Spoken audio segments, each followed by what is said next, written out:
سڵاوتان نەبێت لە شارپرێسەوە هەواڵی ڕۆژتان پێشکەشەکەم سەرەتاش گرنگترین ناونیشانەکان. ئەندەمێکی پەرلەمانی کوردستان ڕایگەیاند حکوومەت هەموو فشارێک دەکات بۆ وەرگرتنەوەی ئەو قەرزانی لێ هاوڵاتیانە و خۆشی قەرزاری موچەخۆرانە. ئەندەمێکی مەکتەبی سیاسی یەکێتی ڕای دەگەێنێت هەر کات پێویست بکات بارزانی و تاڵەبانی کۆ دەبنەوە.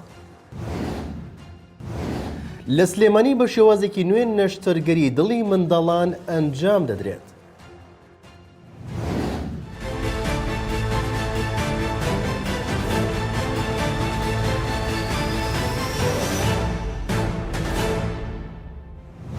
ئەندەمێکی پەرلەمانی کوردستان ڕای دەگەێنێت حکوومەت هەموو فشارێک دەکات بۆ وەرگرتنەوەی ئەو قەرزانەی لای هاوڵاتیانە.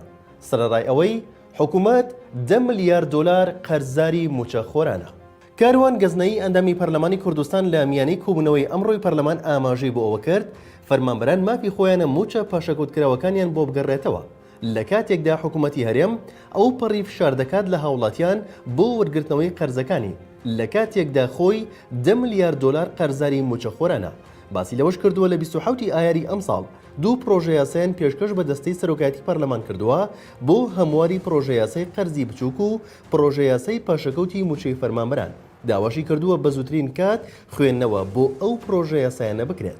لە چەند ساڵی ڕابردوودا حکوومەتی هەرێم بە بیانووی نەناردنی پشکی بودجێ هەرێم لەلایەن بەغدا و داوازینی نرخی نەوت پاشەکەوتی موچەی فەرمانبەرانی هەرێمی ڕاگەیاند و ژمارەیەکی موچە بە تەواوی دابەش نەکرا و بەشێکی تریش پاشەکەوت کرا. لە ئێستاشدا فشارەکانی بۆ زیادکردن و کۆکردنەوەی داهاتی ناوخۆی زیادی کردووە و داوا لە هاوڵاتیانیش دەکات کە قەرزەکانی ئەو کارەبا و چەندین قەرزی دیکە بدەنەوە.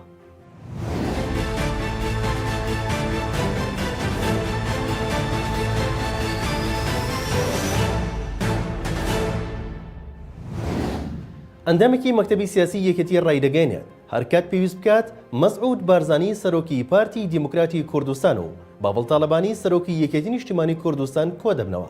دەژڵێت تیمی پارتی و یەکێتی داواکاری باشیان جێگیر کردووە لەو بەرنامەیە کە دەبێتە کارنامەی حکوومەتی داهاتووی عێراق.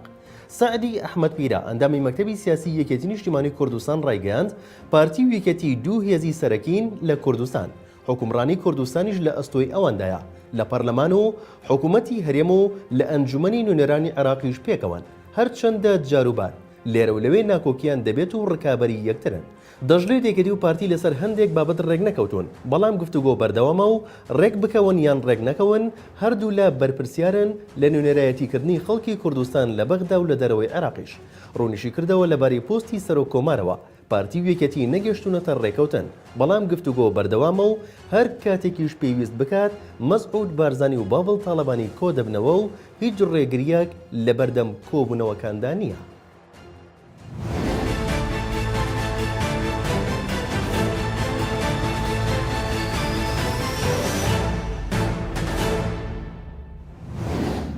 بەڕێوەبەرێتی گشتی تەندروستی سلێمانی شێوازێکی نوێی ئەنجامدانی نەشتەرگەری دڵی منداڵان ڕادەگەێنێت و ئاشکراشی دەکات برینەکە زوو چاک دەبێتەوە و شوێنەواری جێنامێنێت.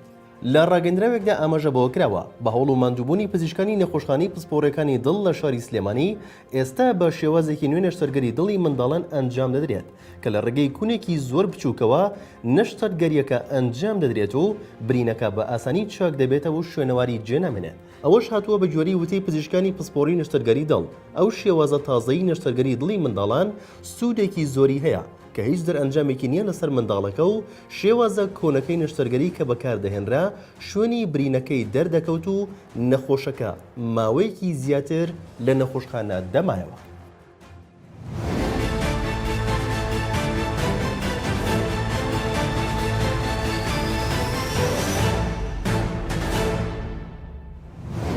وەزارەتی سەرچاوە ئاویەکانی عێراق ئەو وشکە ساڵی 2022 عێراقی گرتەوە بە خراپترین وشکە ساڵی لە مێژووی عێراقدا ناو دەبات.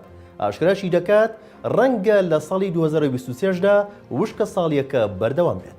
ئەوەن زیاب ڕاوێژکاری وەزارەتی سەرچاوە ئاویەکانی عێراق لە لێدوانێکی ڕۆژنامەییدا دەڵێت لە مێژووی تۆمارکردنی داتا هایدرۆلۆجیەکان کە لە ساڵی 1930ەوە لە عێراق تۆمار دەکرێن هەرگیز وشکە ساڵی خراپتر لە وشکە ساڵی 2022 تۆمار نەکراوە. هەر بۆیە ماوەیەکی زۆرە وەزارەتەکەیان لەو بارەیەوە هۆشداریدا بوو. بە وتەی ئەو بەرپرسەی وەزارەتی سەرچاوە ئاویەکانی عێراق ئەم ساڵ عێراق بە خراپترین دۆخی سەرچەوە ئاویەکان و وشکە ساڵی توندە تێدەپەڕێت کە هۆکارەکەی گۆڕانکاریەکانی کەشوهەوا و زیاتر بەرزبوونەوەی پلەکانی گەرمە و باران نەبارینە. پێشبینیشی کردووە ساڵی 2023 هاوشێوەی ئەم ساڵ وشکە ساڵی بێت، هەر بۆیە وڵات پێویستی بە پلانێکی جدیە بۆ ئەوەی ئەو ئاڵنگاریە تێپەڕێنێت. دڵنیایشی داوە لەوەی هاوڵاتیان کێشەی ئاوی خواردنەوە بەکارهێنانە مرۆییەکانیان نابێت، بەڵام کێشە گەورەکە لە ئاوی کوشت و کاڵدایە. بۆ پێی ئەمباری ئاوی ئەم ساڵ بەراورد بە ساڵی ڕابردوو بە ڕێژەی لە 150 کەمی کردووە. لە شاپرێسەوە هەواڵی ڕۆژتان پێشکەشکرا شاد و بەختەوەربن.